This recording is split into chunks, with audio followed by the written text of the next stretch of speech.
Hey everybody, this is Chris Murphy with the Fort Collins Fellows podcast, and with me is my amazing co-host, Patrick Soukup. Absolutely. Yes, the Fort Collins Fellows podcast is going to bring you information across all spectrums about everything there is to know about Northern Colorado and Fort Collins. We talk to mayors, CEOs, decision makers, and citizens and residents of the community who are really grooming the Fort Collins area and Northern Colorado area now and into the future. So it's an educational style podcast that if you are looking at making a decision potentially to move your family here or maybe to where to move within the community, this information might help you make some of those decisions. We are grateful for you to listen and we really hope you enjoy.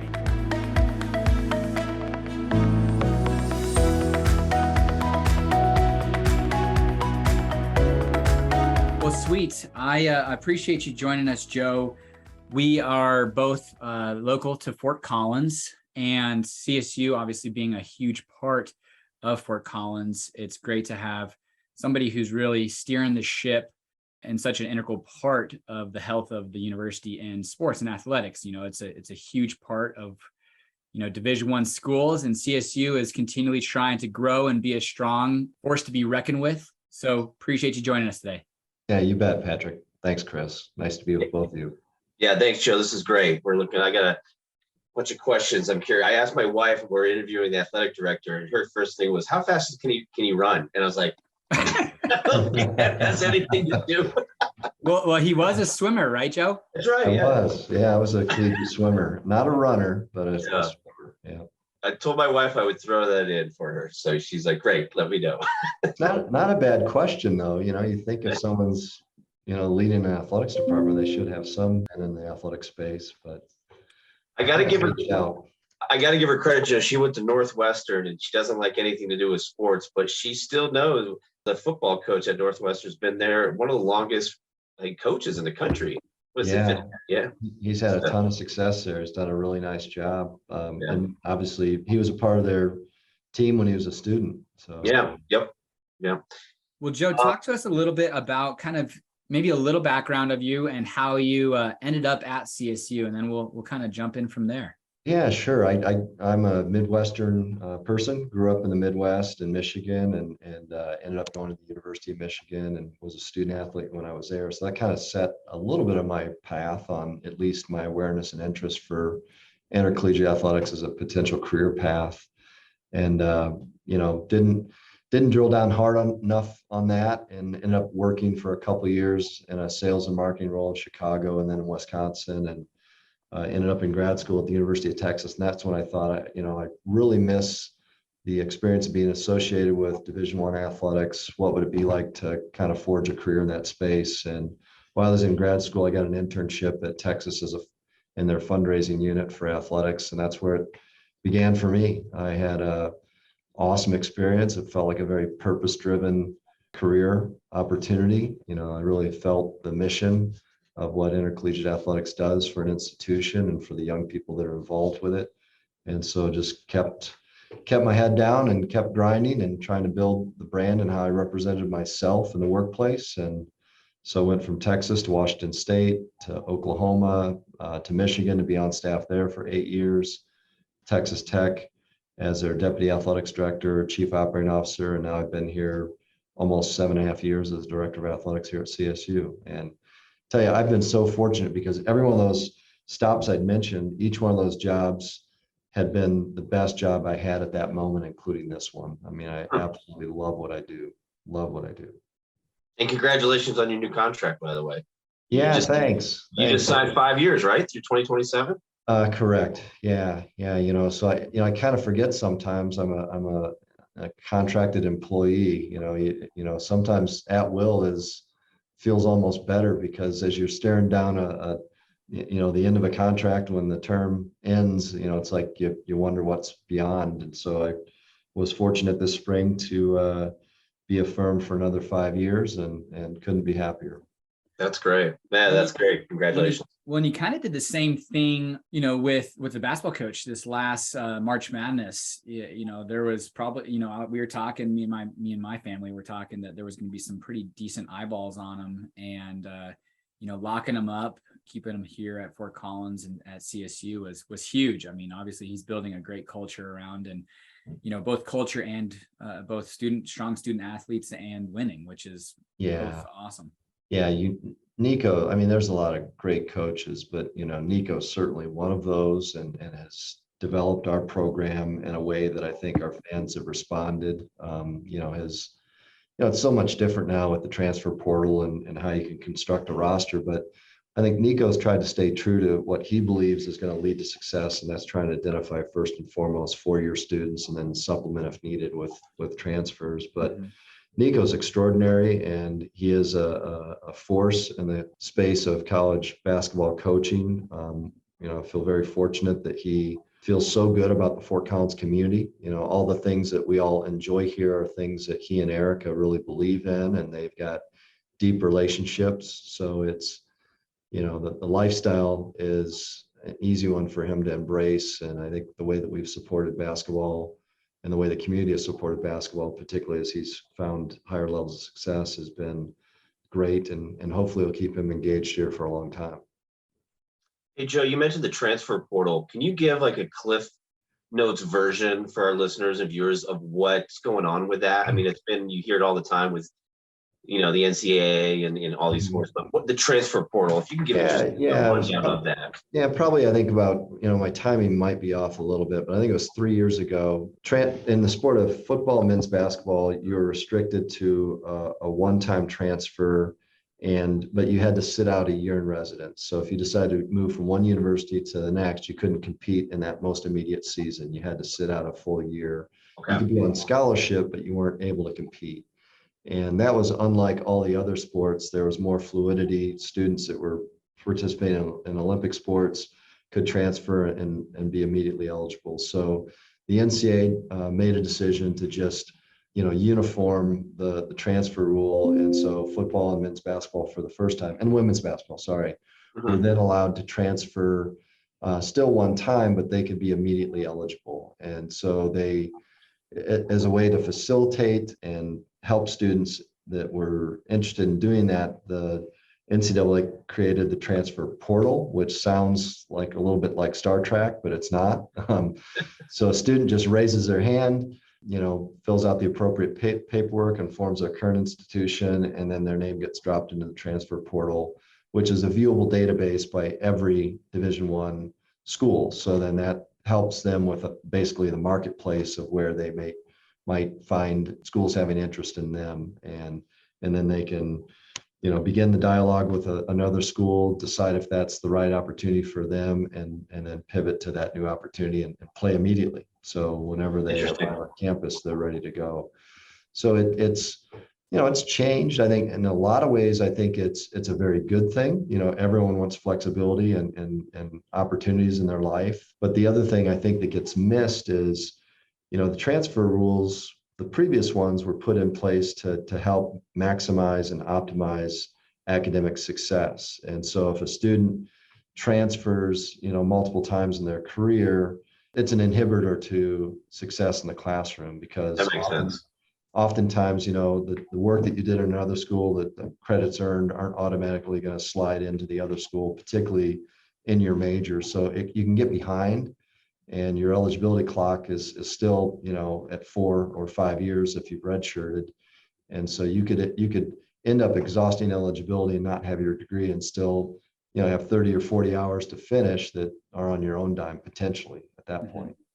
Gotcha. Yeah, almost like when you go into that portal or everything like that, it's like online dating. Like, who else is out there that wants me? It's very much like that, and it's in athletics, we're a hyper competitive environment. So it's those lead to very good things, and then those lead to very unintended consequences sometimes that aren't helpful to any of the parties involved. Yeah, and you mentioned something, a marketplace, and, something to go along with that is the marketability of players. And I have two questions that I kind of, want to dive into is, how do we attract that talent to Fort Collins and CSU? And as far as the actual talent themselves, the players, and then talent as far as the coaches, how do we retain those coaches? Because Fort Collins and CSU has always been seemingly a landing pad to the next, kind of phase in their career. You could go down the list. Sonny is one of those coaches that, turned down University of Miami to stay in Fort Collins, and he's beloved throughout the entire community. But then you have other coaches that, do quite well, and there's a lot of eyeballs. And I'm sure, even considering yourself, you've had quite great success, and I'm sure you've had conversations, or people have at least reached out to you, said, hey, come bring the success you brought to CSU to our schools. And how does CSU retain that talent? And how does Fort Collins become part of that picture? I mean, it's always listed as one of the best places to live. Is that part of the pitch, or is it just win, baby, win, Al Davis? Yeah, no, I think what I think is special about CSU and the Fort Collins community is, just the mosaic that's created through our community by the entire experience. When I'm recruiting either students or staff, I say institutions are about two things: people and place. And you mentioned it, and we all know it, that Fort Collins is one of the most highly sought after places to live. I mean, this place checks so many boxes as it relates to quality of life. So that's the place box. And then when you zero in on the institution, we're a tier 1 research institution. The overall budget of the university is close to $1.5 billion. We've got high competency in our academy. We do over $400 million worth of annual research. So the strength of the academy is sound here. We're not a school that isn't going to help students, fulfill life aspirations. And then the people, I think we've done a very good job over multiple decades, and even now continuing to attract great people. And when you put people in a great people in a great place, I think magic can begin to happen. And we see that in our sports programs. And when we start to have winning and success, it makes those decisions, even though it elevates the profile of a particular person or a program, and it might, make them a target for, a school that has higher resources to pull them into their organization to solve their problems. I think it makes it really hard for our people to make choices to leave too. I use the example of Coach Hilbert all the time, right? I mean, Tom's amazing and has built an amazing program, and we're top 15 in the country in attendance. So it can be done here.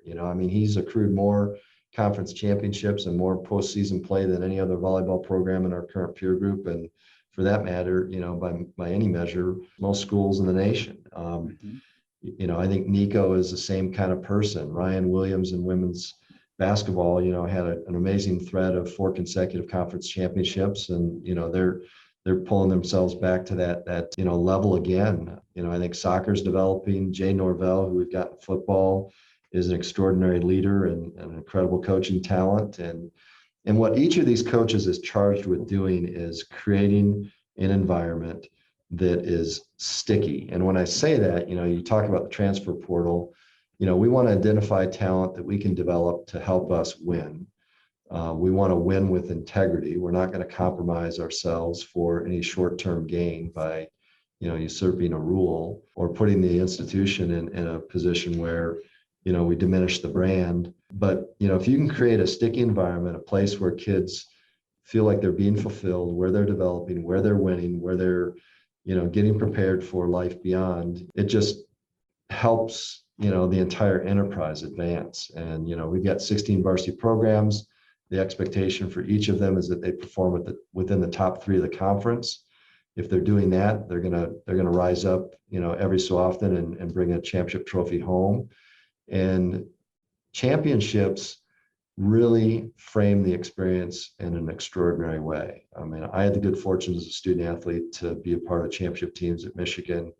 I feel it's our obligation here to put our students in the same position, because championship teams, when you come back for a reunion program, they carry themselves differently. They square their shoulders. Their back straighter. There's just a deeper level of cohesiveness, and it lasts for a lifetime. And that's awesome. And I think we owe it to our students. They put so much time and effort into it that, we've got to create an environment where that's the expectation, but that's the culture that delivers too.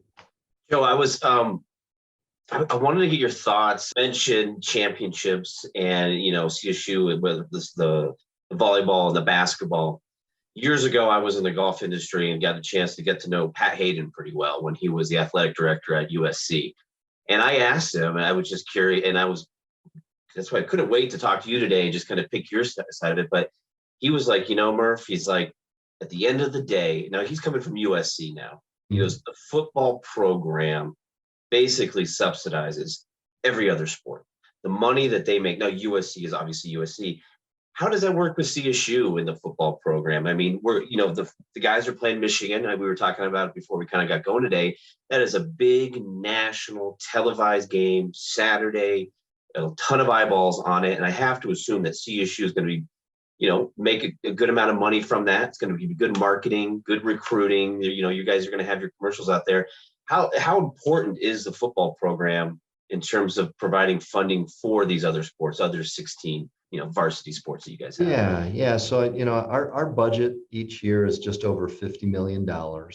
About a little more than half of that is self-generated through, all the levers that we can pull to bring revenue to the department, whether it's ticket sales or concession sales, our marketing partnerships with either Learfield for the sponsorship sales or our distribution from the conference office for TV broadcasting, licensed good sales, donations. So all of those things that aggregate up to a little more than $25 million. Okay.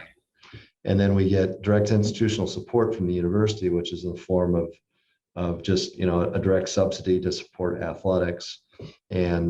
And then we get student fees of about $6 million from, each of the students that attend CSU. They pay an athletics fee each semester. It's modest, and in return, they get access to our events. So they don't have to buy tickets, but rather a student fee gains them access. So when you flip back over and you look at the self-generated revenues, the absolute lion's share comes from football. The fact that we have an FBS program here on our campus. I'm an Olympic sport by product. I was a swimmer, and I love all of our programs. But when it comes to the ability to generate revenue, we only have 4 sports that are ticketed. So 4 sports that have the possibility to earn revenue. And that's men and women's basketball, volleyball. All 3 are in the arena in Moby, and then football in Canvas Stadium. And the only one that would have any hope of cash flowing positive, if you're trying to run a business enterprise, to deliver a cash flow, to have some surplus at the end after paying all your expenses, is football. Volleyball can't do it. Women's basketball can't do it, based on their current revenues and the expenses that are required to operate the program. And even men's basketball, when you put the scholarships and salaries and team travel against the revenue earned, it still is upside down. Those programs operate in the red. So have you seen, Joe, like with the new stadium that's on campus, which I love? I actually live right on College and Prospect, so I'm like 5-minute walk from the new stadium. It's wonderful. Have you seen pros, cons? Like, how's that transformation from going all the way out to the west side of town? Yeah. Oh, I mean, we're generating significantly more revenues with Canvas Stadium than we were when we were at Hughes. Okay. The response on ticket sales has been much more positive. The response related to sponsors that want to be associated with CSU and express their relationship, through a game day or on the radio broadcast, is so much different, better. That's great. Even non-game days, we had no opportunity. They used to mothball Hughes. So November through, April, the facilities people would go out and really shut the facility down, turn the water off and limit the utility use. And now that we're on campus, we do over 200 events, special events a year. That could be a small meeting or a large, 300-400 person event. So that gives us an opportunity to generate revenue year round, and that wouldn't be happening at Hughes. And not to go back and relive, the decision related to the, bringing it to campus, but the one thing that was so unusual, Hughes served us well for 50 years, but everyone I talked to, did you go to the game on Saturday? You know, they'd say yes or no, or are you a season ticket holder? You know, yeah, I am. You know, when's the last time you were back at on campus? And if they're a graduate, probably the most frequent answer was when I was a student. And that to me was just so weird, right? I mean, football game day is a way to connect with your alma mater, have a lifetime relationship with the institution.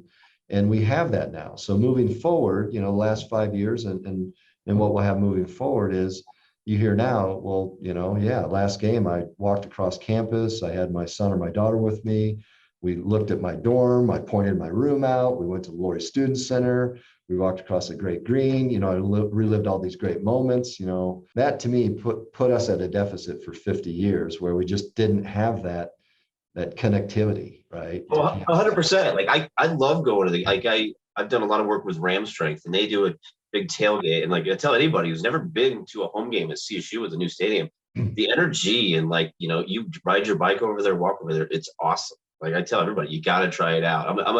I was a huge fan when they made that move as somebody who grew up here for sure, born and raised. Well, and seemingly, you know, I was talking with my dad just the other day, you know, not none of the cons, but one of the big cons that everyone was concerned about, game day traffic and all the horrendous issues that were going to happen because of this hypothetical stadium that was coming to play, hasn't played out. Like the transportation's phenomenal. Like people going west, south, north, east. Like, I mean, they all go their own ways, and seemingly like the traffic, you can tell that there's a game, but not like we are not going within a 1 mile radius of the campus on game day. That's not happening. Like you can easily go from Old Town and with the max transit, the bike pass, like Chris was saying, how many people, like our density. I mean, the cons of the parking and the issues with people around just has not happened. It was a total non-issue. You know, we spent a lot of time trying to, you know, build the appropriate experience for people, and quite frankly, we overbuilt it. You know, and what we realized is that just the natural flow of campus and the traffic around it loads so much easier, and it unloads, you know, incredibly more easier than what we had at Hughes, and it really doesn't interfere with those people that, you know, that aren't attending the game.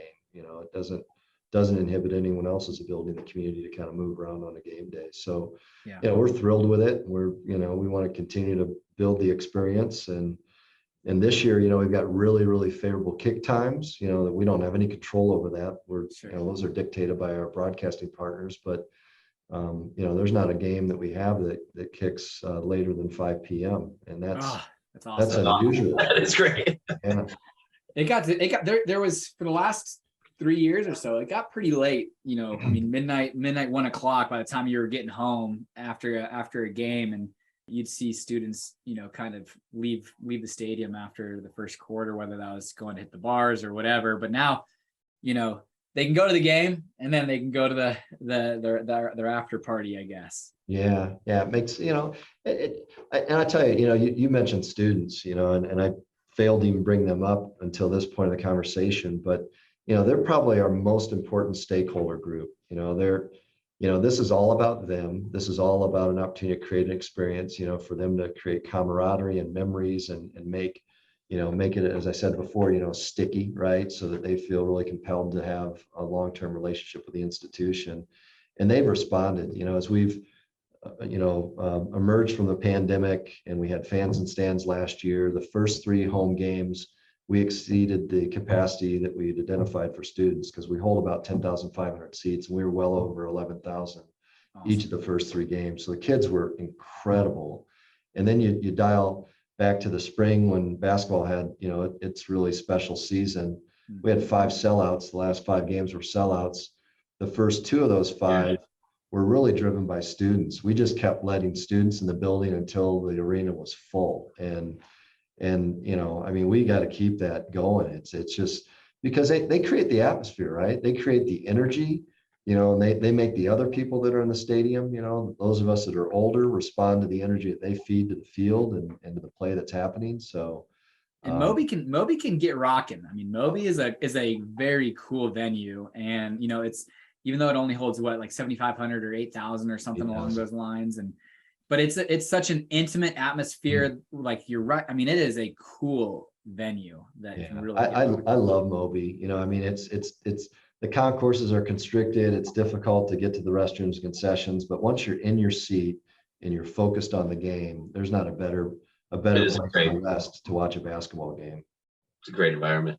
Hey, yeah. Joe, I wanted to shift the conversation a little bit and just ask you just kind of a general question about the state of the NCAA. And, obviously with USC and UCLA joining the Big Ten, CSU is part of the Mountain West Conference.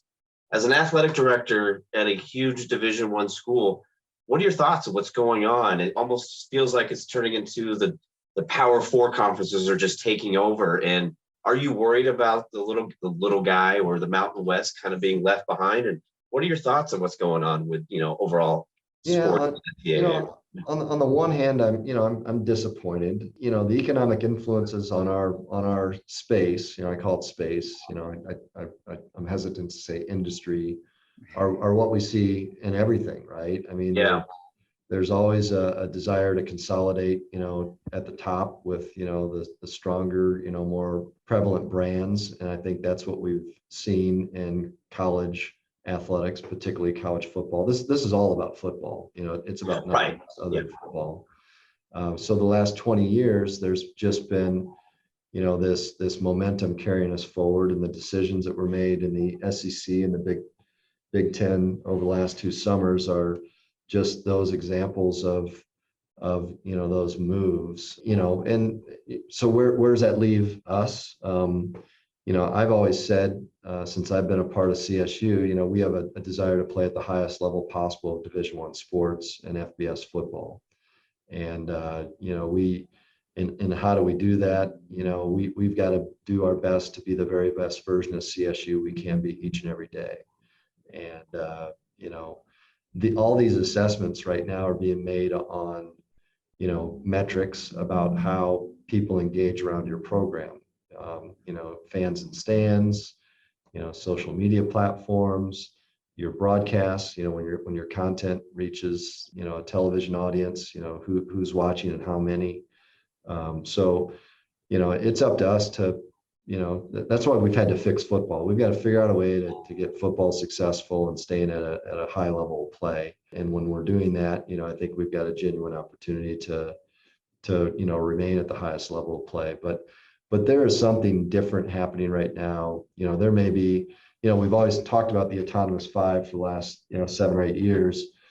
With move by the SEC and the Big Ten, there's separation even occurring within what's been, referred to as the autonomous 5. I mean, and it was a 2x4 to the head for everyone, but mostly for the Pac-12 membership when SC and UCLA pulled the plug and, stated their desire to affiliate with the Big Ten. That was unexpected. And, really was, just what was unprecedented about it was the geographic alignment, right? They're just, that made no sense to me. Good luck USC going and playing in Michigan in November, December. I mean, they've got to fly over half of America before they get to play a single opponent in their league. And that, usually conferences had some geographic alignment or, at least some logical, pairing for travel, and with only 2 members coming from California, that's different. And that's just a pure demonstration of, the broadcasting dollars driving these decisions. And so, does that make us feel different or, less resourced or more of a have-not? I mean, I think there's schools in the A5 that are feeling more like we've felt the last 10 years than. Very true. When you peel away the broadcasting dollars from most of these schools that might perform at the bottom half of an A5 league, they look more like us than they look like Texas or SC or Michigan or Florida or Ohio State. So, welcome to the club. Yeah. And I've never used, we've never had, budget has never been, we've never used that as an excuse. If you find great people and we take pride in punching above our weight. We take pride in, I would love for them to remove a lot of the restrictions over the last 40 years that have been developed to try and create competitive equity. If a school wants to go hire 25 coaches, assistants to coach football, let them do that. I mean, we're going to figure out a way that creates competitive advantage for us. And I don't think it's that. I mean, then you've got to manage and, get 25 voices, to focus on the same things to create your culture. And I'm confident a Jay Norvell with 10 coaches can probably do just as well, if not better, than some coaches with 25 assistants on their staff. So, I'm just like, have at it. I mean, let's just line up and play like we've always done, and we'll see what the outcomes are. Yeah, I like that. Well, I like Jay at the helm. I feel like it's always you got the excitement and then then reality hits. But I think there's a lot of excitement around town with the football program and then CSU athletics in general. And you talk about a competitive advantage, and I think kind of another X factor besides everything else that we've talked about, but that I'm sure you're having to navigate and deal with is the name, image, likeness that has all of a sudden become a thing over the last couple of years. And I've seen a few athletes at CSU who've had nil deals, or gosh, I hate that name, but image likeness. That's yeah. But shoot, you got a lot of big money moving, that's in Boulder, that's in, Fort Collins, that really is engaged with the athletic programs. And all of a sudden now, there's an athlete in Fort Collins high school football right now, not Fort Collins High School, but within the city that I've heard, so rumors of being offered $100,000 to go play at Mississippi State. And it's just like, holy cow, like what kind of world are we living in? And then there's athletes like Mikey Williams or something like that for basketball. And he's a senior, I think he is. And he's already, pulling in $2 million a year because of his, his Instagram and all these different platforms that he's a part of. And there's, Texas Tech, I think they had a beneficiary giving them $25,000 per football, or for every football player. And it's just I'm sure it's just a crazy dynamic coming in as an athletic director. You're like, wait, how are we going to navigate this? Yeah, it is interesting. So our scholarships right now for everyone, and we try to provide up to the NCAA allowable limit for each one of our programs. So we spend almost annually $9 million in student financial aid. So room, board, books, tuition fees, cost of attendance.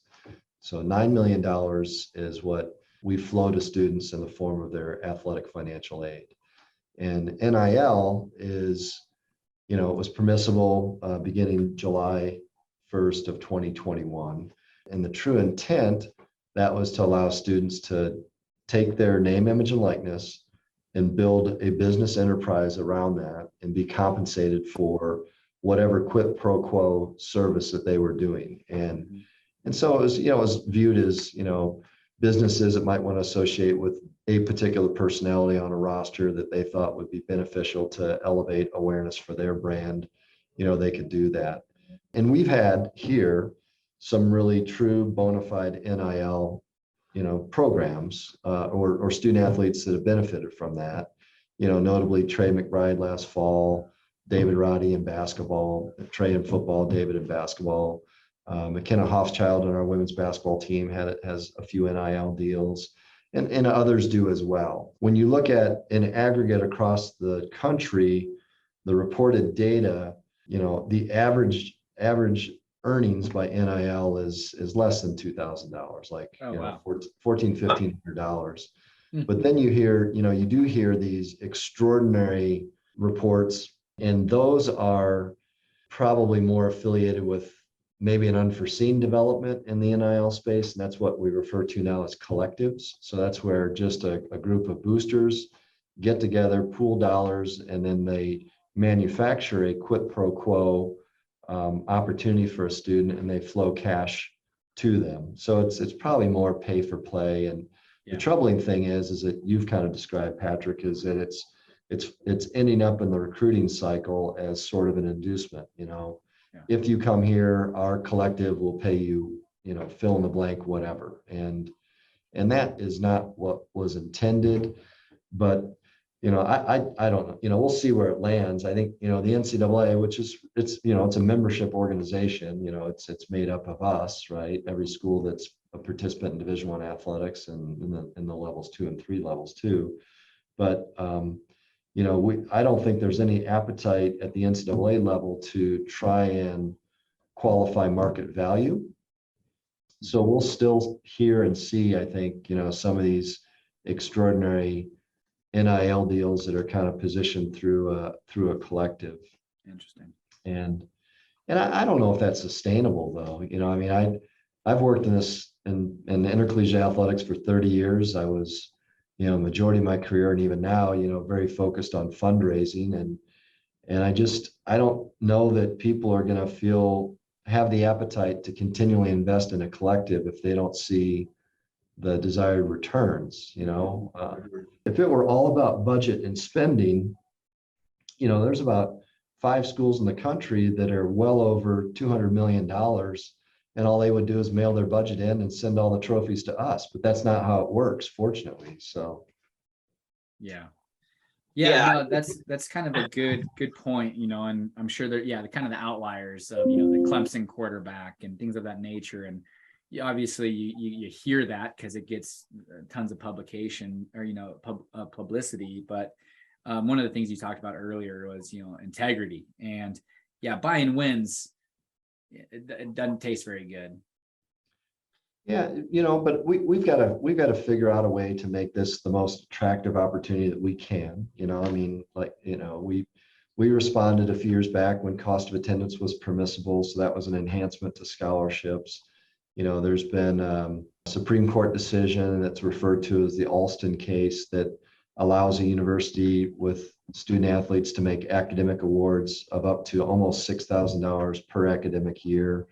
We haven't been able to budget for that yet, but we'd like to figure out a way to respond. And it, in our case, it might not be $6,000 a year for every student athlete, but if it's something, it gives our coaches at least an opportunity to, if a student athlete asks, well, what's the university do related to Alston, we'll at least have a response instead of nothing. And then even in our own community, I think, NIL is growing. There's more businesses that have shown a desire to associate with our students. And there's even been movement towards creating a collective by some of our alumni. And I would support any and all of those things. I think that helps us. We're never going to be a place that can do something, that's headline capturing, as it relates to the NIL or collective space, but we don't have to be, right? Alabama was always going to get their 25. Florida was always going to get their 25. These recruiting classes are going to kind of fill as they always naturally would. And we'll identify the right level of talent that we can develop here.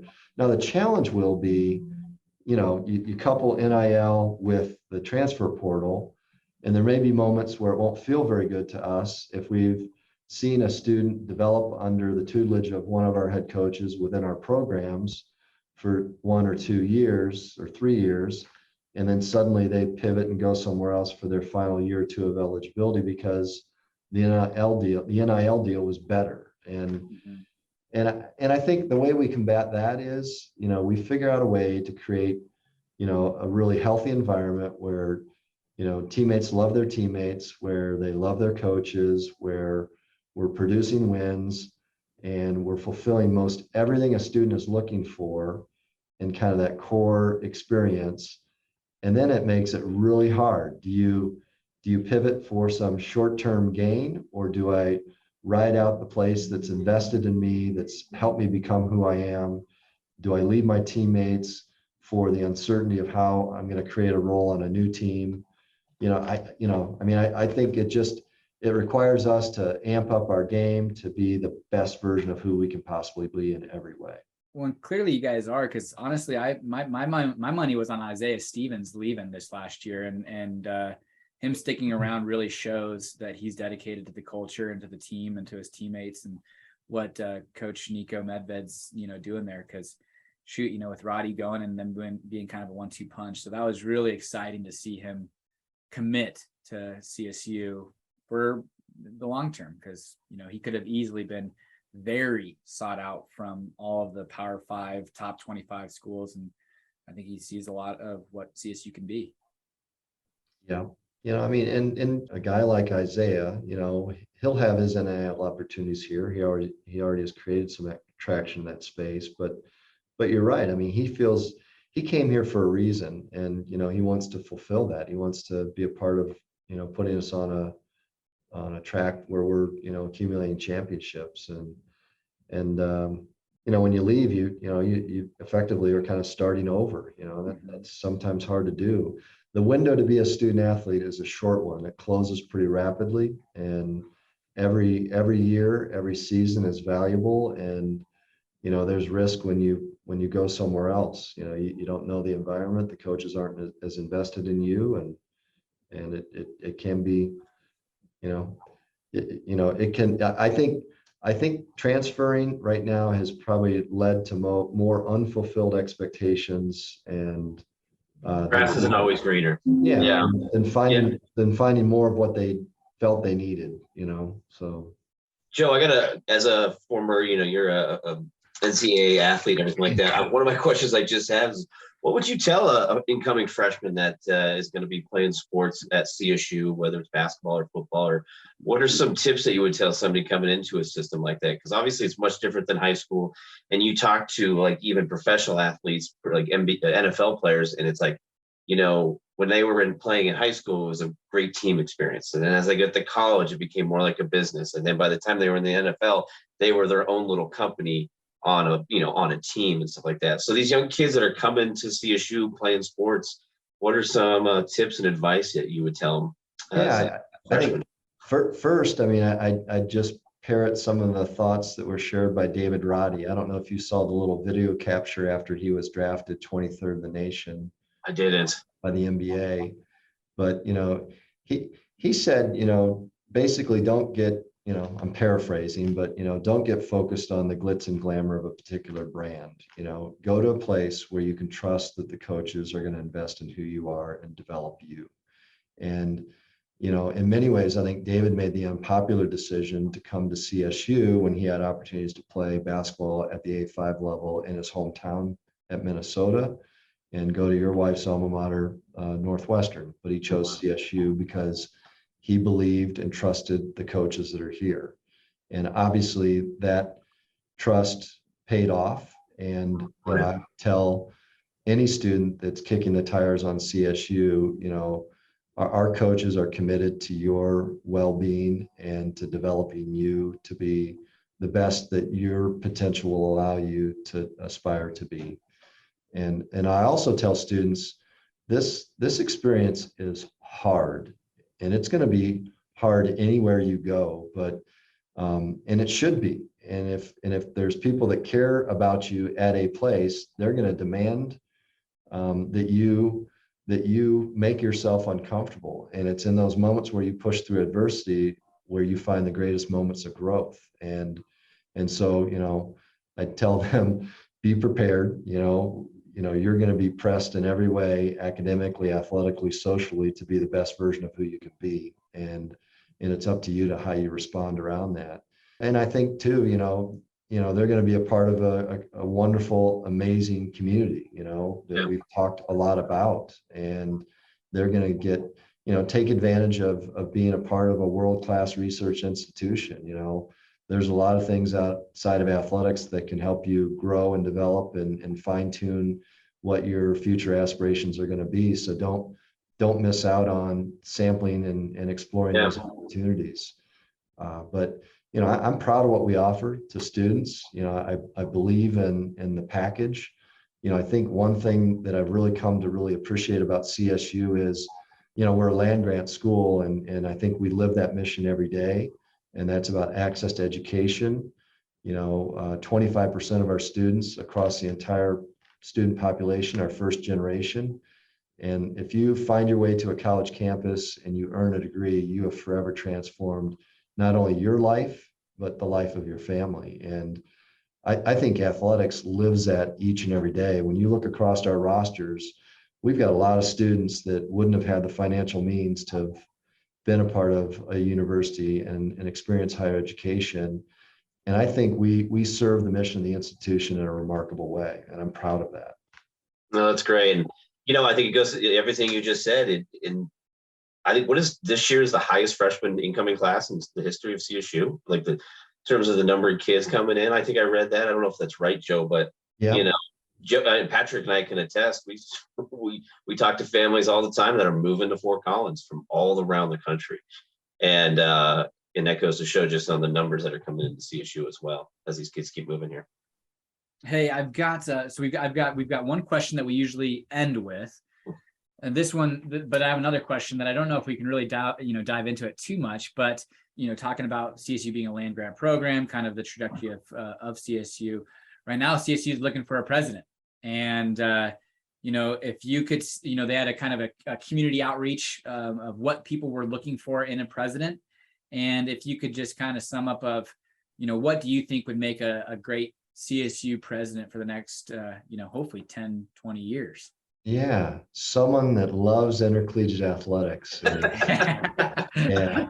No, I mean, I think, as I said before, I think CSU attracts incredible talent. I think this opportunity for whoever participates in the process is going to get a chance to really understand how special this place is. And I'm really confident that, our board, who are extraordinary leaders themselves, will identify an extraordinary leader for this campus. So it's, I don't think there's anything that's, broken about CSU. I think, we're incredibly healthy financially, and that, the enrollment that you talked about with the freshman class, that's what makes a campus healthy, is attracting students. And we've done that. I've mentioned the research that occurs on this campus. So I think when you put the total package together, this is a really special opportunity, and they'll have a highly competitive candidate pool, and the last person standing will be handed the keys to a pretty extraordinary institution. I like it. Absolutely. I love it. Chris, lead us out if you want. All right. Well, first of all, Joe, I got a bunch of other questions here, but we're just going to have you back on. So, but no, thank you so much for coming on. And we always, as Fort Collins, everybody knows some of the most microbrews all around the world, if not the country. And so, Joe, Patrick, and I have our favorites. But what is your favorite little patio or watering hole or brewery that you like to go to when the NCAA is causing you stress? Yeah. Well, probably my favorite place where I know I'm not going to get myself in any trouble is my back deck. But there you go. Hey, that's you're the first that answered the back deck. Hey, that might be mine too sometimes. But you're right. There's so many choices here of incredible beer, and I do like beer. But this summer I've gotten quite attached to Dominga, which is one of hold on, there's curious faces on the screen. Yeah, Dominga. Oh my God. So it's a New Belgium brand. I think this is the second summer that they brewed it. It's a mimosa sour, and if you get a 6-pack, I'm writing it down right now. Okay. You'll be buying another one. But for a summer refresh, Dominga's a hard one to beat. I'm impartial to the New Belgium brands. If you go for a little bit smaller, I got to make a pitch for Horse and Dragon. Love Horse and Dragon. Yep, I like the Sad Panda for a wintertime go-to. That's a good one. I don't even drink coffee, but there's something about that I really enjoy. All right. Oh, yeah. One last question, though. CSU, Michigan. Actually, this is going to come out after this game is already done, so it doesn't even matter. But anyways, what is your prediction for the football game? We'll see if you're right, because this will come out afterwards. Yeah, no, I don't like to put a score on games, but that's right. Obviously we're going in with the expectation that we can beat Michigan. And if we can't beat Michigan, I've never put a sports wager down ever, but I'd like to beat the spread. What is the spread? What's the spread? I think last time I heard it like 27.5. Who knows what it is right now? I think this will be a good first game for Jay. I'm excited. I really like him. I think he's going to be big for the football program. Yeah, but most importantly, I want to put everyone back on that plane healthy, so that we've got the same team intact to continue to develop and compete. But yeah, it's, as I said before, I spent, let's see, I was 13 years on the Michigan campus between being a student and a staff member. And there's a lot of special things about it, but it's also a place where people can go in and win. It's Appalachian State proved that, right? I was, Patrick, you bring it up, so I got to talk about it a little bit. So I was on staff when we did lose to App State, and I've never felt like I was going to vomit at a football game except for that one. It had my stomach in knots because I just knew that there would not be a good response, and you got to face it on, after the So many game, you levels. face it on Sunday, got to face it on Monday and Tuesday until you play the next game. And the next game for us that year, the next game Michigan played that year was Oregon, and we lost to Oregon, and it was just terrible. But then they won every conference game they got in a conference season, they won every game, and we played Ohio State and lost 42-39 in Columbus. So, and I shouldn't say we, but it was we back then, and it's not that now. But that's not that bad of an end of a season to such a rough start. So that's good for them, because all I remember is the loss. And I think it's a historical loss. If you put a top 10 worst losses in ever, I think that's probably on that list. Well, now that if we can take another minute, I'll just expand on that. So you say historic, right? So that was the season that the Big Ten launched the Big Ten Network in partnership with Fox. Oh no. And we were, the Big Ten was really working hard to gain carriage. So that's distribution, to get affiliated with cable networks, to, get the fee paid so that it'd be a part of the basic package, right? And they were having trouble in some particular markets, but that Michigan loss truly launched the Big Ten Network, because there were so many people that were fans of other places that wanted to watch Michigan lose. So it became an instant classic, and it was, I don't know how many times it ran on the Big Ten Network, but it got them the right financials with the carriage distribution, and it launched the Big Ten Network. So everybody in Ohio State would just have viewing parties of that game. Hey, we're going to start the season off. It's one of those things where it doesn't matter if people are talking positively or negatively about you, as long as they're talking about you. Yeah, that's right. Yeah.